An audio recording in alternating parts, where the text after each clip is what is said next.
revista onde dá mais retorno: seus talentos naturais. Talentos para o Sucesso. Um podcast para quem deseja aumentar seus resultados, focando no seu jeito natural de sentir, pensar e agir. Olá, seja muito bem-vindo a mais um episódio do podcast Talentos para o Sucesso. Eu sou o Home Officer Rodrigo Ferreira e estou aqui com a Baby Officer Rebeca Maia. Olá, gente, tudo bom? O que é ser uma mamãe officer? Olha, tá sendo uma experiência em tanto, viu? Acertos e erros, inclusive. Posso compartilhar depois. Acertos e erros. Dá pra gente fazer um episódio mais pra frente falando sobre maternidade e trabalho, bem interessante aí. Vamos fazer. Com uma vivência real da Beca, né, Beca? Então vamos fazer sim. O nosso querido Marcelo Vischer trabalhando diretamente de sua casa. E aí, como é que tá Bernardo em casa? Como é trabalhar com Bernardo e Paula em casa o dia inteiro? Cara, uma delícia, porque a gente vai gravando episódios do podcast, de repente ele chora, de repente a esposa precisa do carro e a chave tá aqui comigo, vira aquela coisa que é a experiência do humano, né? Dentro do possível, né, a gente tá, né, da normalidade de ser humano também. Muito bem, hoje a gente vai falar sobre um assunto que saiu na revista Você RH. A gente sempre acompanha assuntos que estão saindo aí em materiais, em mídias relacionados a pessoas e traz isso aqui para conversar com vocês e expandir essas informações e principalmente conectar essas informações com a metodologia de talentos. Como é que a metodologia de talentos vê isso? E essa semana o Marcelo estava vendo ali uma matéria da Você RH dizendo que o home office flopou. Ao que tudo indica, o retorno do presencial parece inadiável. E aí a gente começou a pensar sobre isso e conversar sobre isso e tentar entender o que isso significa de fato e conectar isso com o relatório State of the Global Workplace desse ano, da Gallup, e sobre algumas outras experiências e ideias que a gente teve aqui sobre será que realmente o home office flopou? Sobre semana de 4 dias, que tá aí na moda agora, testar a semana de 4 dias, o que será que vai acontecer aqui nesse futuro e o que a gente concorda e discorda e o que a gente acha, o que a gente não acha com a experiência que a gente tem da metodologia de talentos e a experiência que a gente tem de home office também e tudo mais, né? Então, essa é a ideia. Antes da gente partir para o tema especificamente, quero pedir para você compartilhar esse episódio, para você assinar do seu app de podcasts. Se você chegou aqui porque alguém enviou para você essa ideia, que pelo menos algumas pessoas que estão ouvindo esse episódio tenham recebido de alguém por indicação, então provavelmente alguém que está ouvindo aqui chegou aqui por indicação, então nos assina. E se você já é ouvinte, Marcelo, o que tem de gente que vem falar para mim, vem citar o meu podcast para mim mesmo e ainda não apoia, não tá no gibi, tá? Uma galera que usa pra caramba. Fala sério, ajuda a gente. Uma galera que usa e tá usufruindo, e que bom que tá usufruindo, mas considera apoiar a gente, tem um QR Code em algum lugar aqui por baixo para você apontar o seu celular ou então abrir uma aba aí e digitar apoia.se/TPS, que você vai poder, a partir de 15 mangos, por enquanto, apoiar a gente para que a gente consiga ter só uma semana de 4 dias dentro aqui do nosso podcast também e não tenha que trabalhar 8 dias por semana, como a gente tem trabalhado, para que o podcast exista. Marcelo, para a gente falar sobre home office, você que leu a matéria, dá uma contextualizada para a gente aí o que a Você RH está dizendo quando ela aponta que o home office flopou. Em termos gerais, a ideia do home office flopado é por conta desse movimento, ou rápido movimento de apogeu, né, do home office na vida dos colaboradores de diversos setores do mercado e, de repente, o rápido declínio, né? Então, acho que a flopada, ela vem por conta do movimento, da rapidez, né? E no caso do home office, vem pelo fato de, em 2 anos de pandemia e lockdown, é claro que a gente sabe que a pandemia durou mais tempo, mas de lockdown a gente viu ele acontecer nesses 2 anos, a gente viu que a gente estabeleceu um novo modelo de trabalho que é o home office, né? Então, esse movimento em 2 anos, né, de 2020 a 2022, a gente viu o quê? A gente viu que o home office se tornou a nova maneira de trabalhar em muitos, se não a maioria, dos Uhum. mercados nacional e internacional. De repente, a gente vê que a situação muda, o lockdown não passa mais a acontecer e a gente vê um rápido movimento dos gestores e empresários a chamarem esses colaboradores a voltarem a trabalhar on-site, pelo menos no modelo híbrido, né? Que seria parte em casa, parte no escritório. E aí, a flopada se deu porque o que a notícia da Você se aponta é que quase ninguém mais quer colaboradores em casa. E até aponta para uma outra situação. Inclusive, o modelo híbrido também tem sido questionado por alguns executivos, né? Não, Eu fico eu ia levar pensando a o pergunta seguinte. para vocês, né?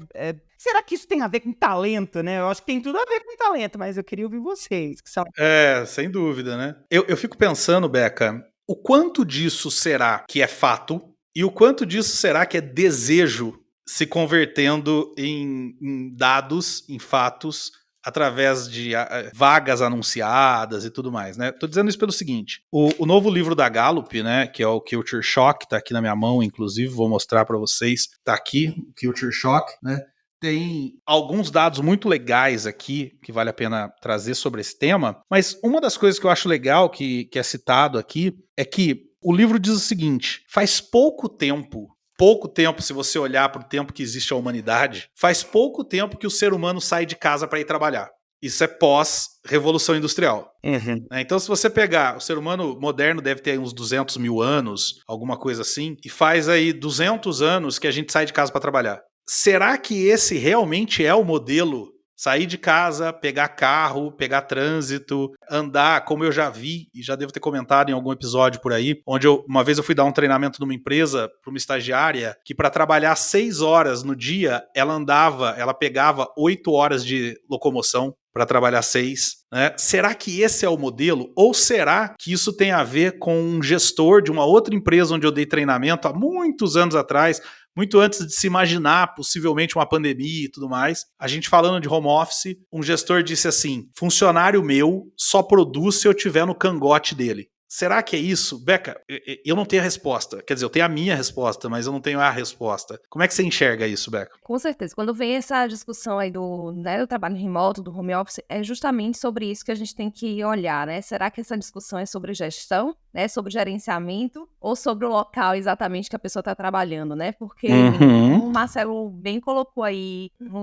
situou a situação aí, né, do início, foi colocado de uma forma muito abrupta, né? Então ninguém estava preparado. E os gestores não estavam preparados para isso. E até agora você vê que eles ainda não estão preparados, né? Então a gente tem aqui, né, mais de 2 anos, né, nesse processo aí, 2 anos e meio, e a gente vê que os gestores não se prepararam, mesmo sendo uma nova realidade em muitas empresas. Então, a gente vê aí o tipo de gerenciamento que, né, como você falou aí, o microgerenciamento, né, a gestão no cangote, né, a gestão pelo controle. Então, a gente mudou o local de trabalho, mas a gente não mudou a forma de trabalho. Então, eu acho que essa é a grande questão, né? Se trabalha muito ainda, mesmo em casa, você trabalha muito ainda sobre a perspectiva de horas. E, na verdade, você tem que mudar um pouco essa perspectiva e ir para a perspectiva de produtividade, de resultado, de entrega, de projeto, né? De entrega de projeto. Então, talvez Perfeito. essa flopagem aí seja justamente porque foi, por um lado, foi, né, a mudança do local de trabalho, mas a gestão e a forma de trabalho não mudou. Então, eu vou por essa linha aí, né, de que realmente, para dar certo, teria que ter mudado essas duas coisas que não foram juntas, né, não foram juntas. Eu concordo com você e eu tenho citado muito, quando eu falo de home office, eu tenho citado muito um cara que eu ouvi falando lá no começo desse movimento de home office por conta da pandemia. Ele disse o seguinte no Twitter: o que vocês estão vivendo agora, isso falando para os trabalhadores, né? O que vocês estão vivendo agora não é home office, é ser jogado em casa para trabalhar. Sim. Exatamente. É diferente. Eu trabalho em home office desde 2009, se não me engano, se não me falha a memória. Isso mesmo, desde 2009 que eu trabalho em home office. Então, eu tenho um ambiente adequado para trabalhar em home office. Eu tenho uma cadeira adequada, eu tenho iluminação adequada, eu tenho um espaço adequado. Eu estava outro dia fazendo terapia à distância, que eu faço terapia à distância, e o meu psicólogo falou assim, me fala, é um exercício para reduzir a ansiedade, né? Ele falou, me fala três barulhos, três sons que você tá ouvindo agora. E eu parei e falei, nenhum. Não tem som aqui. Quer dizer, é um ambiente extremamente silencioso, bem iluminado, confortável, que eu preparei nesses de 2009 para 2024, faz as contas aí que eu não sou bom, né? 15 anos aí trabalhando em home office. Se fosse 24, estamos em 22, né? Como é que é? 23, a gente perdi a conta já. 23, então 14 anos me preparando para trabalhar em home office. Agora, lá em 2019, 2020, né? As pessoas foram jogadas nas suas casas. Total. E eu cheguei a dar treinamento, eu tenho contado isso, eu cheguei a dar treinamento onde uma menina que estava participando do treinamento estava sentada num banco na mesa da cozinha fazendo treinamento, enquanto a mãe fazia comida atrás. Isso não é home office. Sim. Isso não é home office. Por outro lado, lá também em 2020 surgiu, por exemplo, uma empresa nos Estados Unidos que alugava workstations para trabalhadores que foram para home office. Então a empresa vinha, alugava um workstation, vinha uma empresa, um caminhão, na casa do empregado, do trabalhador, trazia uma mesa, uma cadeira adequada, trazia um computador adequado, deixava o lugar exato para o cara trabalhar. Então, eu acho assim que eu não gosto de discordar de números, mas eu tendo a discordar da visão da Você RH de que o home office flopou. Eu tendo a achar que o que flopou foi, como a Beca disse, uma coisa que foi criada aí, que não é um home office, e que deram esse nome. E aí, para devolver a palavra para vocês, enquanto vocês falavam, eu rapidamente fiz uma pesquisa aqui no Google por uma informação que eu estou procurando, mas eu não achei exatamente o que eu estou procurando, mas ainda assim eu encontrei, ó, em 2021, ou seja, já faz tempo, uma matéria da Veja dizendo: desenvolvedores não querem voltar do home office. Diz pesquisa. Mesmo com o avanço da vacina, esse 2021, 86,5% pretendem manter o trabalho remoto. 2021. 2022, Microsoft anuncia pesquisa, e é essa que eu estava procurando, sobre tendências de trabalho e novas funcionalidades para cenário híbrido. E aí eles colocam aqui, ó, o relatório anual Microsoft Work Trend Index conclui que funcionários têm uma nova equação sobre o que vale a pena e não há como voltar. As descobertas revelam uma oportunidade urgente e a responsabilidade de os líderes lidarem com a transição de forma abrangente e com uma mentalidade de crescimento ou correrem riscos de serem abandonados. Por fim, uma matéria de 2023. 55% dos trabalhadores topariam ganhar menos para continuar em home office, aponta a pesquisa. Então, eu tendo a achar que o home office flopou para os gestores. Isso.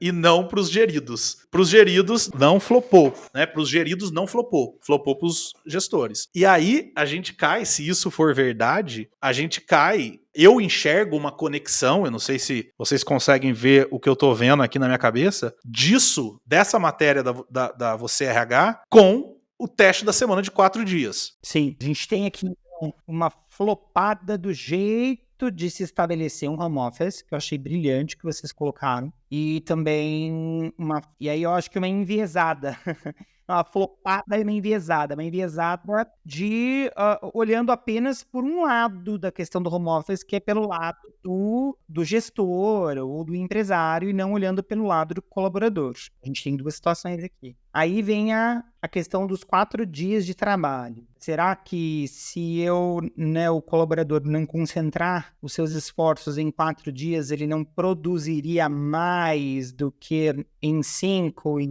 e dado as devidas dinâmicas desse colaborador dentro do seu universo de trabalho? Por exemplo, é híbrido, tem que 2 dias, tem que ficar um dia, tem que fazer o quê? Será que a gente não tem que mudar a avaliação de performance desse colaborador para entrega? Ou não, a gente vai continuar avaliando a performance de alguma outra forma? Eu acho que essa ideia dos 4 dias, me corrijam se eu estiver errado, ela é uma consequência de um novo paradigma que a gente está colocando pós esse jeitão aí esquizofrênico de fazer home office. Então a gente tem que tomar cuidado, porque se começou mal, a gente vai ter durante o processo aí algumas análises que acabam também não sendo muito legais.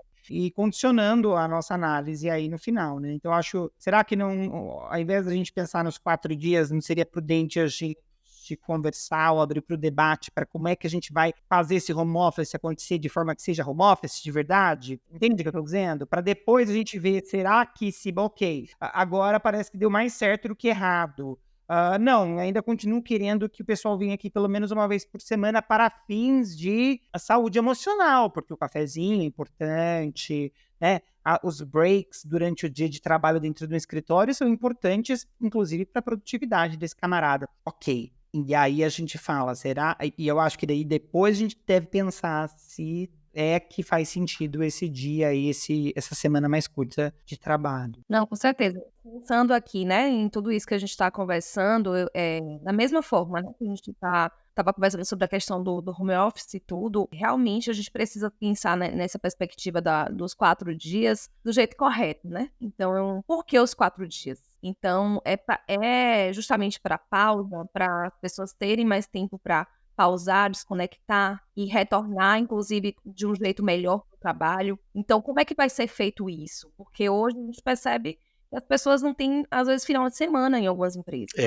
Não desconectem. Será que a semana atual é de 5 dias? É de 5 dias? Então, minha pergunta é, né, então, o que muda, né? Eu acho maravilhoso essa ideia dos 4 dias, acho que funcionaria, sim, mas do jeito correto, sendo implantado realmente com a cultura correta. Porque senão a gente vai ter a mesma conexão. Então, algumas empresas, inclusive, têm feito essa política de desconexão, porque os funcionários estão agora 24 horas, né? Ele atende ali, recebe mensagem a qualquer momento, e-mail a qualquer momento, quer responder na mesma hora. Então, assim... E aí se não responder, hein? Aí se não responder, porque os gestores esperam também isso, de forma não explícita, mas implícita. Então, a gente fica aí nessa pergunta, será que os 4 dias ele vai trazer o que se espera de resultado? E aí eu penso muito nessa perspectiva, o que é que se espera de resultado com esses 4 dias, né? Quais são os benefícios? E aí, para esses benefícios acontecerem, o que é que precisa acontecer na cultura, na educação desses funcionários, dessas empresas, para que esses 4 dias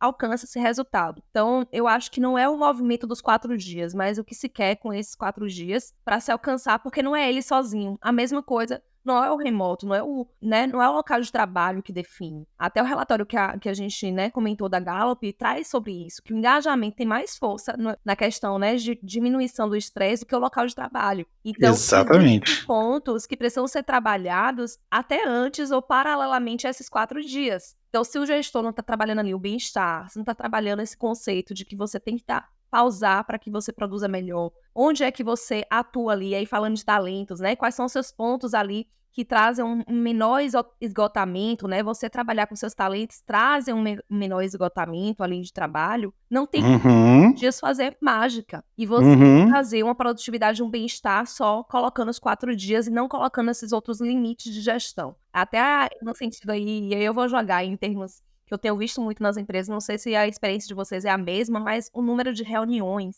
Então, a gente percebe aí o número de reuniões e tamanho das reuniões. Tem equipes, tem reuniões enormes que não tem tempo de produzir. Então, assim, é nessa cultura que 4 dias vai funcionar? Então, eu me questiono aí nesse aspecto. Eu li uma matéria há muitos anos atrás e falei muito sobre isso durante muito tempo, em muitos treinamentos.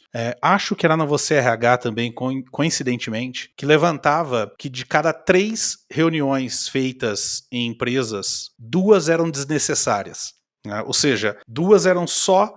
Eu já tive a honra de presenciar reunião para marcar reunião, sabe? É uma necessidade. É o cúmulo, né? E aí é o cúmulo.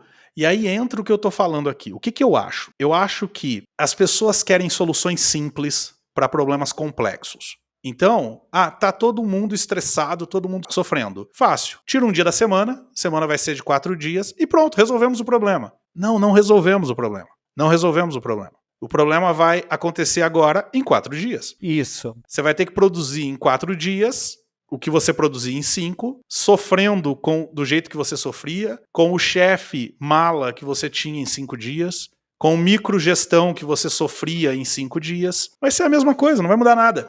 Tá? Não vai mudar nada. E é isso que fez o home office flopar e que vai fazer a semana de 4 dias flopar. Sim. Porque a questão não tá aí. Para mim, a conexão entre esses dois aspectos está no fato de que nós temos um sistema de trabalho doente. Sim. Nós temos um sistema de trabalho hoje onde no Brasil 45% das pessoas estão sofrendo de estresse. Isso não é natural. Então, o que acontece? A gente está pensando em meios, pelo menos algumas pessoas, porque eu acho que outras nem nisso estão pensando, estão divulgando uma coisa, sei lá, para ganhar like, para aparecer bem nos relatórios de ESG, mas algumas pessoas que estão honestamente cogitando essas coisas, estão cogitando resolver o sintoma e não a causa. E qual é a causa? A causa, se a gente acredita na metodologia da Gallup, e a gente acredita, a causa é as pessoas não estão sendo colocadas nos lugares certos. As pessoas não estão engajadas. A gente tem, segundo o último relatório da Gallup, 23% de pessoas engajadas no mundo. Ou seja, a gente tem 77% de pessoas que não estão tão felizes, digamos assim, tão engajadas quanto poderiam dentro do seu trabalho, 77%. Isso explica os 45% de estresse. A Gallup, no Culture Shock, a gente tem aqui, eu vou mostrar aqui para vocês, que no dia que eu falei eu não tinha. O Culture Shock fala o seguinte, que para chegar na última etapa, não vai dar para ver, mas na última etapa ali em cima, que é o preço da empresa, o valor da empresa, o primeiro passo aqui embaixo é o engajamento do gestor. Tá? É o gestor. Então, o que acontece? Se você está pensando que semana de 4 dias, que home office, que trabalho híbrido, que mesa de pibolim, que puff colorido vai resolver o problema da sua empresa, desculpa, quebrar o teu castelinho de areia. Não vai. Não vai. Se você não é um gestor, e eu vou dizer as 3 características que a Gallup fala que um gestor tem que ter: focado em pontos fortes, orientado para engajamento e voltado para desempenho, você não vai ter uma equipe que trabalha. E aí, cara, o cara pode estar lá na casa dele, ou ele pode estar embaixo do teu focinho, pro cara que disse que tem que estar no cangote do cara, pode estar embaixo do focinho desse cara, e ele não vai ver que o cara não está produzindo tanto quanto poderia.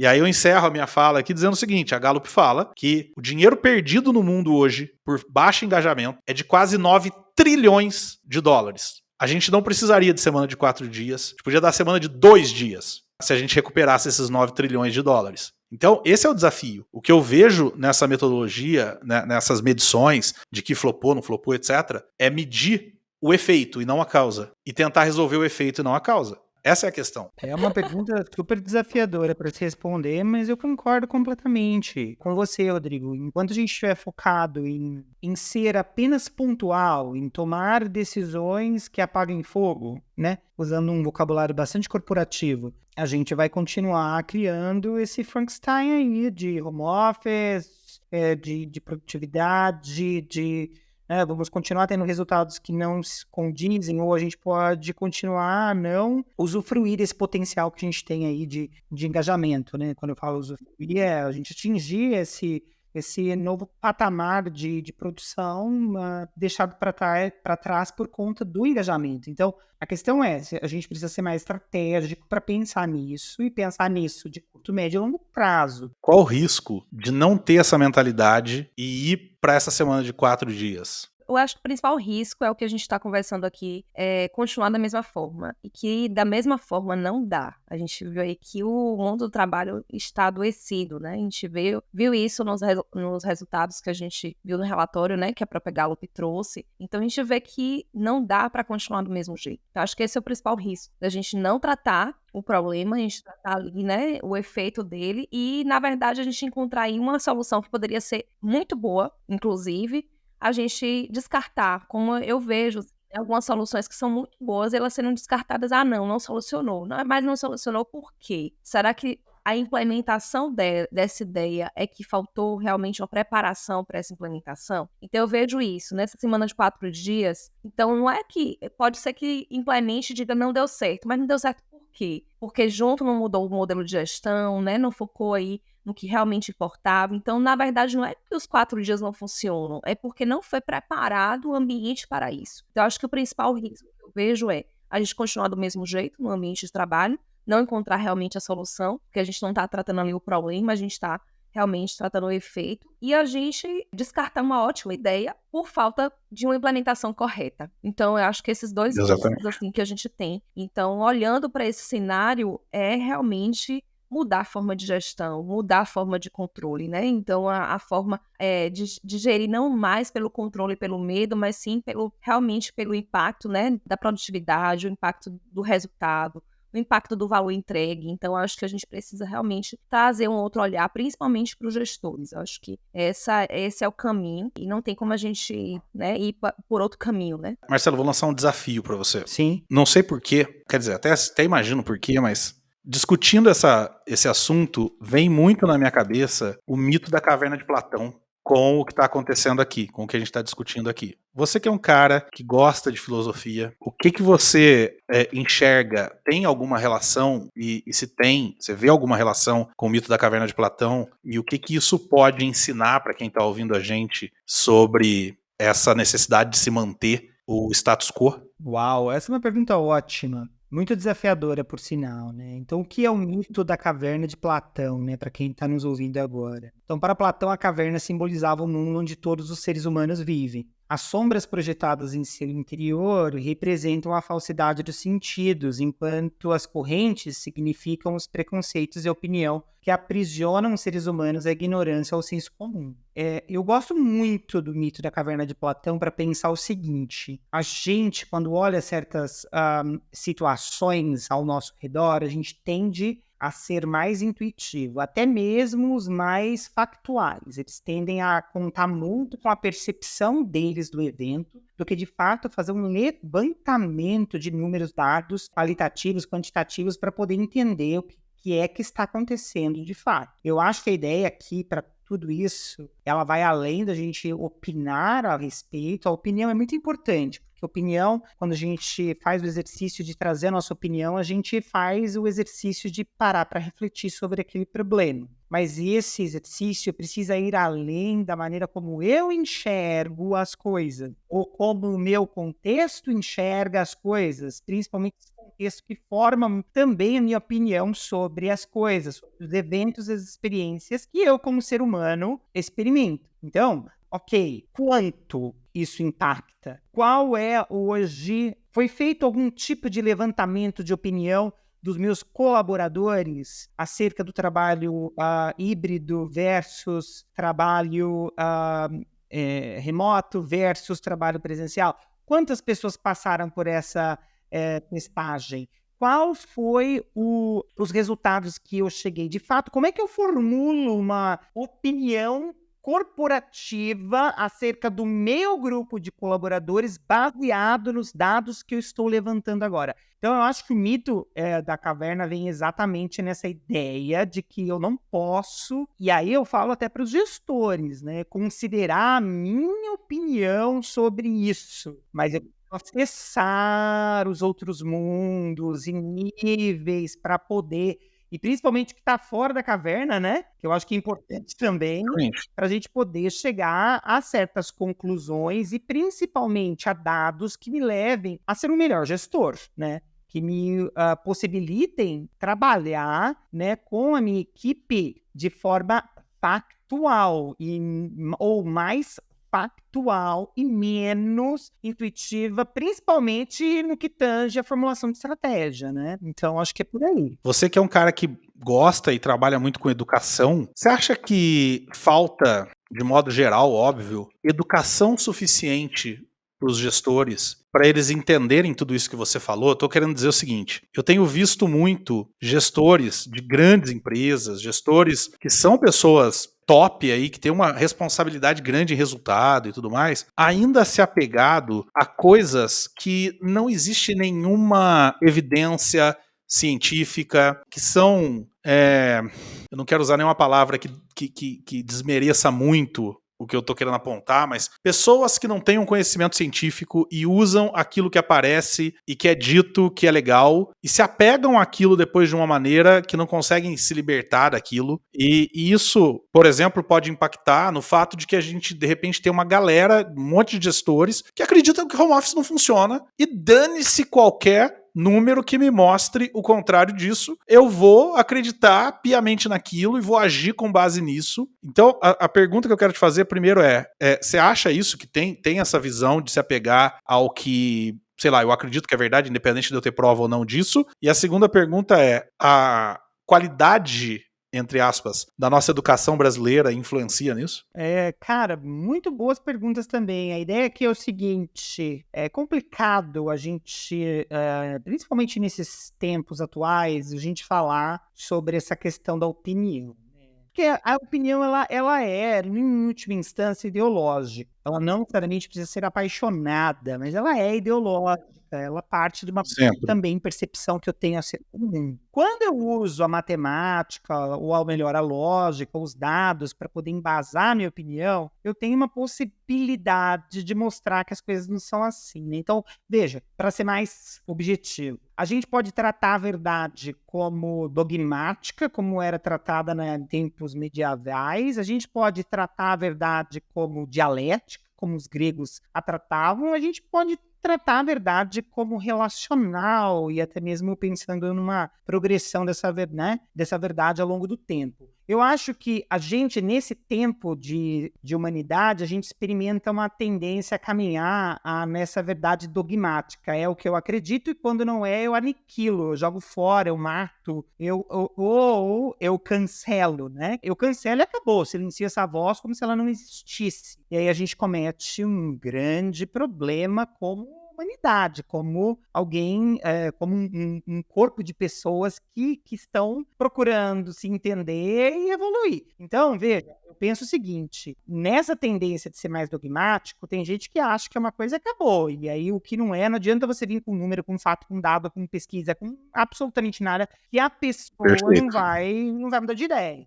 Eu acho que, no mínimo, a gente deve pensar como os gregos e pensar que há sempre controvérsias. E aí a gente vai deixando que o debate vai chegar em algum outro lugar. Então, se permitir que há controvérsias e não levar a todas as minhas opiniões... A gente tem um processo que eu estava lendo esses dias, é uma espécie de deificação da opinião, né? A opinião não é mais uma opinião, uma percepção, ela passa a ser uma verdade absoluta que está dentro da característica, né, dentro de uma categoria divina que não deve ser questionada. E, cara, a tua opinião é tua opinião, bicho. A minha opinião é minha opinião. Ela pode ou não pode diz respeito à minha realidade. Agora, eu dizer que a minha opinião é uma verdade, existe um pulo muito grande. E aí eu tratar isso como divino, a coisa fica ainda mais complicada. O meu ver em tempos como a gente vive hoje, a gente está tendendo, parece, também é minha opinião sobre isso, né? Está tendendo a olhar as coisas mais dessa forma dogmática. Eu acho que a gente tem que pensar como gestor que a gente está lidando com pessoas diferentes, né? Não está falando da minha própria vida, a gente está lidando com gente que tem características diferentes e a gente tem que pensar que a gente, como gestor, precisa também estar nesse lifelong learning, aprendendo. Então, se a gente pensar, pelo menos assim, poxa, deixa eu ver quais são as controvérsias, para pelo menos eu refinar a minha opinião e aquilo que eu acredito, eu acho que a gente tem um ganho perfeito, assim, sabe? Tipo, ou melhor, perfeito não, porque perfeito é estático, né? A gente tem uma coisa mais movimentando em prol desse progresso. Agora, se eu simplesmente bater o pé e dizer, não, o que eu acredito é esse ponto, e vou condicionar, submeter pessoas a esse tipo. E aí eu acho que talvez liderança, gestão, não seja, né, gestão de pessoas, não seja algo para mim. Ser gestor e não se abrir ao próximo, não saber o que o outro tem a dizer e ensinar, não sei. Para mim é uma questão talvez de dar uma olhada nos meus talentos e dar uma olhada, verificar o quanto que eu fui ali, né, talentoso para poder gerir pessoas. Porque, na minha opinião, gente, e aí eu concluo minha fala, tô falando demais, nem todo mundo nasceu para ser líder. Todo mundo nasceu para ser líder de si mesmo. Você nasceu para ser líder da sua própria vida, camarada. A responsa é tua. E a gente, como pai e mãe, tem falhado em ensinar isso pra garotada. E é um outro papo, um outro podcast. O que eu penso é o seguinte, aí eu ser líder do Rodrigo e da Rebeca é uma outra história, entendeu? Então, eu acho que a gente tem que revisar até posições de liderança dentro das nossas corporações quando existe uma iminência de uma verdade dogmática por parte de líderes. Ô Beca, aí por onde começa? Pra gente ir pro final, quem tá ouvindo a gente agora acho que entendeu o seguinte. A questão é, tanto o home office, quanto a semana de 4 dias, quanto qualquer outra coisa, é um sintoma de um problema muito mais profundo, que é a relação do gestor com o gerido, e aí envolve como é que eu meço, como é que eu faço a gestão, como é que eu engajo e uma série de coisas. Então, o gestor que tá ouvindo a gente agora tá pensando, tá bom, legal, me botaram uma arma na cabeça, agora me ensina como tirar essa arma da cabeça. Qual o primeiro passo que o gestor que está ouvindo a gente tem que dar para poder escapar dessa arapuca? Acho que o primeiro passo, vou falar aí de um livro que é muito bom, que é Pense de Novo, né? E ele fala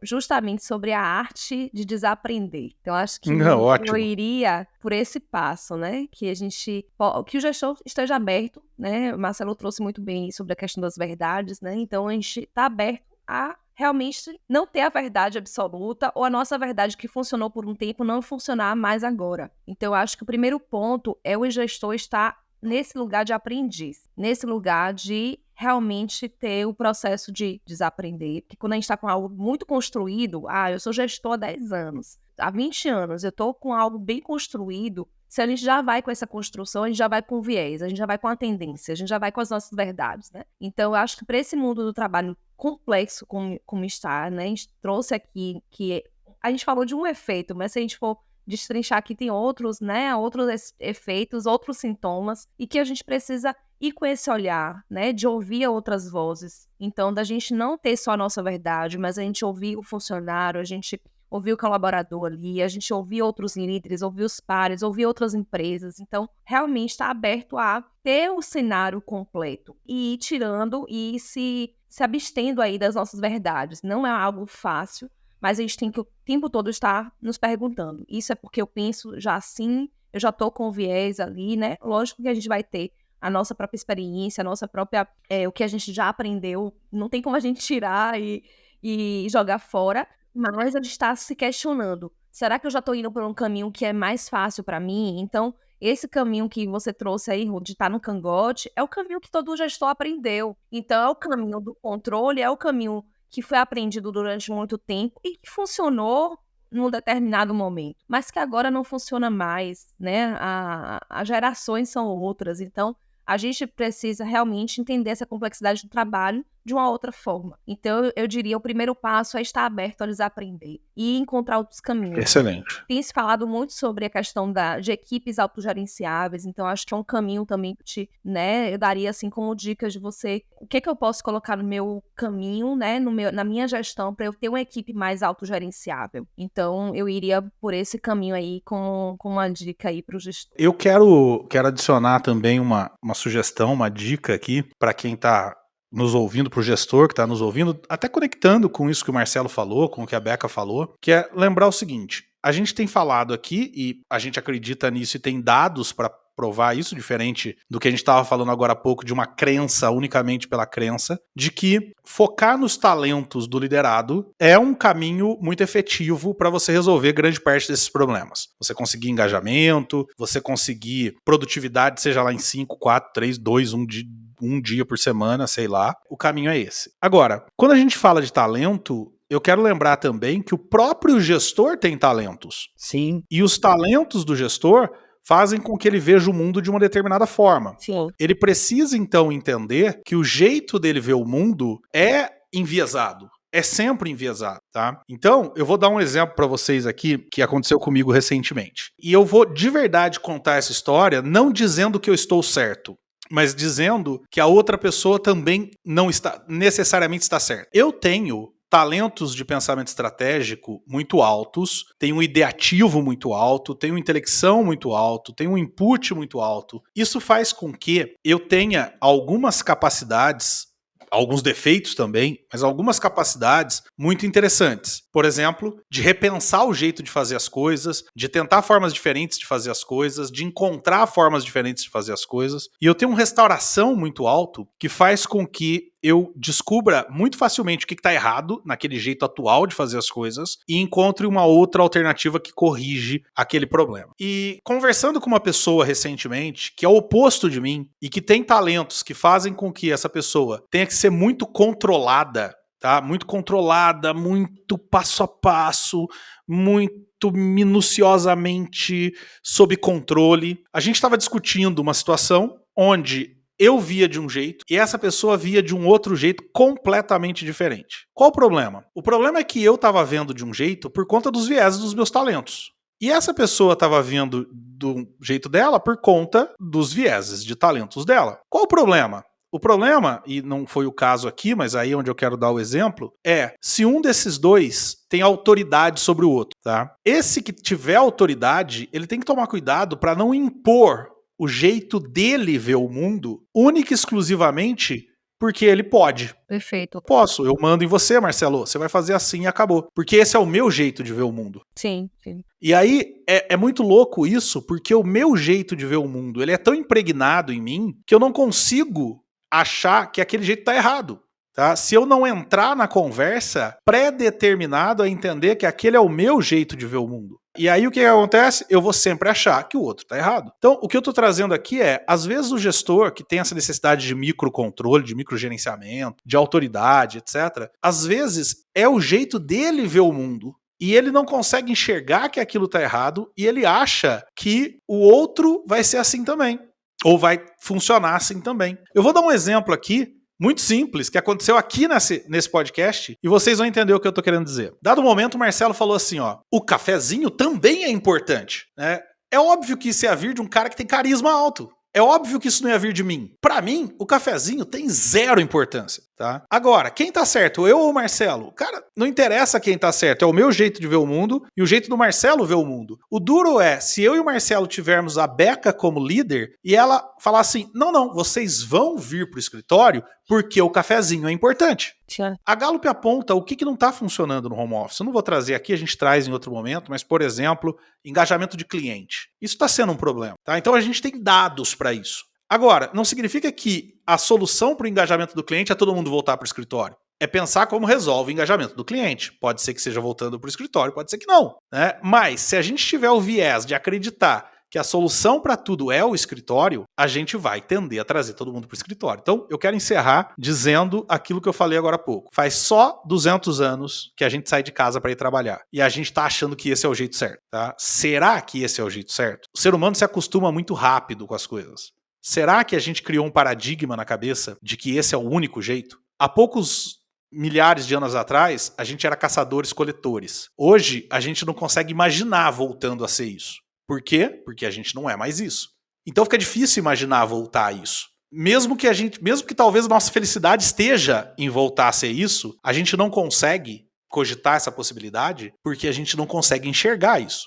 Quando a gente fala, por exemplo, que a gente precisa parar de queimar combustíveis fósseis, a gente não consegue pensar num jeito, porque esse queimar combustíveis fósseis é o nosso jeito de viver atualmente. A discussão hoje, por exemplo, de carro elétrico é, não dá para ter carro elétrico porque não tem posto para abastecer e a bateria vai ficar viciada, vai ficar muito caro para trocar. Será que isso é verdade? Porque essa é a nossa realidade hoje. E a gente não consegue pensar além dela. E aí eu quero, enquanto vocês falavam ali atrás, veio uma coisa na minha cabeça, eu acabei não falando, vou trazer agora no meu encerramento. A gente não se baseia no que a gente não tem. A gente sempre se baseia no que a gente tem. Então, o cara que está no cangote do funcionário e está entregando todas as metas, ele acha que ele está entregando as metas porque ele está no cangote do funcionário. Mas como ele nunca não esteve no cangote, ele não sabe qual é o resultado. Qual será? Pode ser muito pior ou pode ser muito melhor. Mas ele não sabe. O que ele sabe é o que ele está fazendo. E como está dando certo, ele acha que aquilo é o certo. Então a minha sugestão para você que está nos ouvindo até aqui nesse episódio cabeção é questiona o que você pensa. Questiona o que você pensa. E um caminho para questionar o que você pensa é olhar para os seus talentos. Como que os meus talentos me fazem ver o mundo? Eu acabei de dar o exemplo aqui de como os meus talentos me fazem ver o mundo. Saber isso já diminui um pouco a minha necessidade de impor o meu jeito de pensar aos outros. Essa é a minha dica. Gente, a minha dica é o seguinte,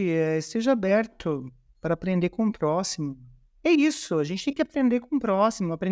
Você falou algo muito interessante, Rodrigo, que a gente precisa trabalhar com o que a gente tem em mãos. E o que a gente tem em mãos é esse capital humano maravilhoso, diverso. diferente, criativo. E, cara, que coisa gostosa é a gente poder... Ok, cafezinho não faz sentido, cafezinho faz sentido. Uai, vamos ter um pouquinho de cafezinho. Todo, poxa. Acabou, entendeu? O que será que pro Rodrigo faz sentido para engajar, para criar espírito de time? Poxa, vamos trabalhar o jeito dele também. E aí a gente vai criando ambientes até corporativos mais democráticos, né? Então, minha sugestão é...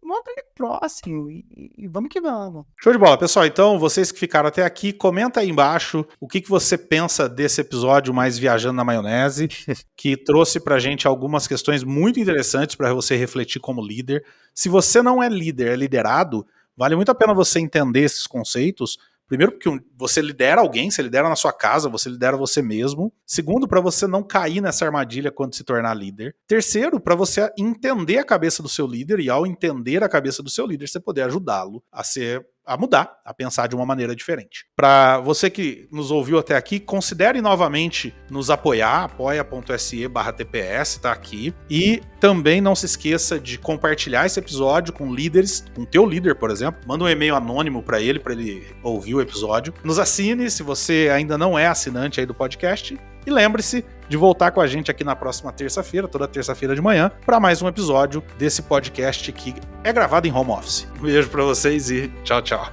Tchau. Valeu, gente. Obrigado por ter ouvido o podcast Talentos para o Sucesso. Acesse nossos sites talentosparosucesso.com.br para mais informações sobre como assinar gratuitamente esse programa em seu aplicativo de podcasts favorito e não perder nenhum episódio. Precisando de coaching ou treinamentos? Entre em contato, diga que é ouvinte do podcast e receba um belo desconto. Quer ter ainda mais sucesso? Crie parcerias, compartilhe esse podcast com seus contatos e vamos juntos melhorar o mundo.